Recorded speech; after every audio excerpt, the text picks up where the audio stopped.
चुनाव आयोग से मुलाकात करेगा इंडिया गठबंधन। काउंटिंग को लेकर रखेंगे अपनी 3 मांगे।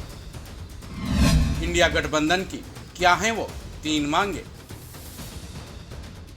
आज 2 जून है। 4 जून को लोकसभा चुनाव 2024 की काउंटिंग यानी मतगणना होनी है। हालांकि एग्जिट पोल में एनडीए को जीत मिल चुकी है, वहीं इंडिया गठबंधन एग्जिट पोल के रिजल्ट को मानने से साफ इनकार कर रहा है।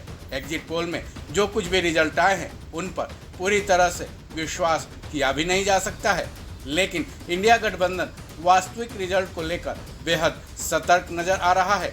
इसी के तहत इंडिया गठबंधन आज चुनाव आयोग से मुलाकात करने वाला है।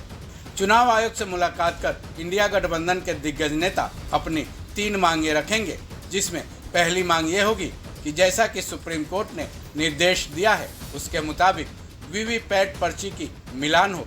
दूसरी मांग ये है कि पोस्टल बैलेट की काउंटिंग पहले हो। वहीं इंडिया गठबंधन चुनाव के सामने अपनी तीसरी मांग ये रखने वाला है कि हर राउंड की गिनती के बाद उम्मीदवारों को रिजल्ट का डेटा बताया जाए। इतना ही नहीं, उस डेटा पर संतुष्ट होने के बाद ही अगले राउंड की गिनती शुरू की जाए।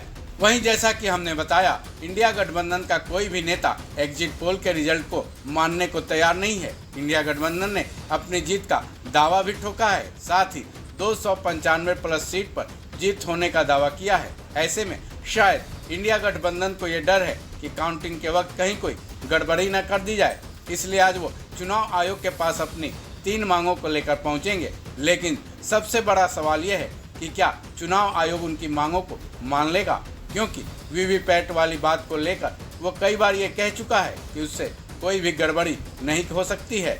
ईवीएम और वीवीपैट में पारदर्शिता को लेकर चुनाव आयोग की नज़र में कोई दाग ही नहीं है, लेकिन विपक्षी पार्टियां लगातार वीवीपैट के मुद्दे पर चुनाव आयोग पर हमलावर रहे हैं।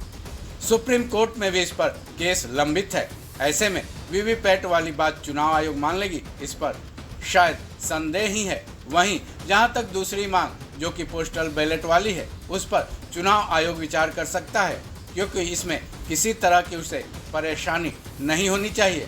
वहीं तीसरी मांग हर राउंड की गिनती के बाद उम्मीदवार को संतुष्ट करने के बाद ही अगले राउंड की गिनती शुरू करना है। ये न केवल टाइम टेकिंग है, बल्कि विवाद पैदा करवाने वाला भी प्रतीत होता है।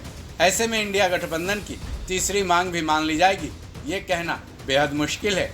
ऐसे में चुनाव आयोग इंडिया गठबंधन की मांग पर क्या कुछ फैसला लेगा, ये देखना बेहद दिलचस्प होगा।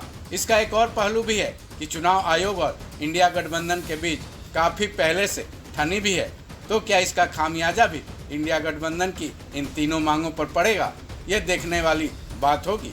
इस खबर में बस इतना ही। बाकी अपडेट्स के लिए जुड़े रहें वन इंडिया हिंदी के साथ।